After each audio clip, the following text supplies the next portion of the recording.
ఈ ప్రపంచంలో దేవుడు ఎవరి హృదయంలో ఉండరో వారి హృదయం రాతి గుండె. Their heart will be a heart of stone. అంటే అర్థం ఏంటంటే ఇతరుల యొక్క పెయిన్ కు, ఇతరుల యొక్క హర్ట్స్ కు కొన్నిసార్లు ఇన్సెన్సిటివ్ హార్ట్, స్పందించని హృదయం. ఇంకొక మాటలో చెప్పాలంటే రాతి గుండె.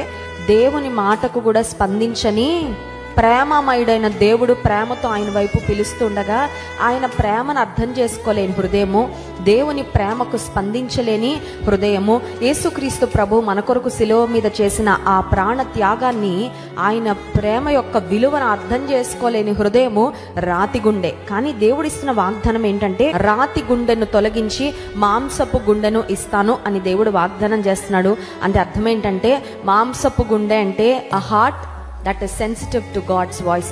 దేవుని స్వరానికి స్పందించే హృదయము, దేవుని మాటలు అనుసరించి జీవించే జీవితం. చూడండి, హృదయాన్ని బట్టే జీవితం కూడా ఆధారపడి ఉంటుంది ఖచ్చితంగా.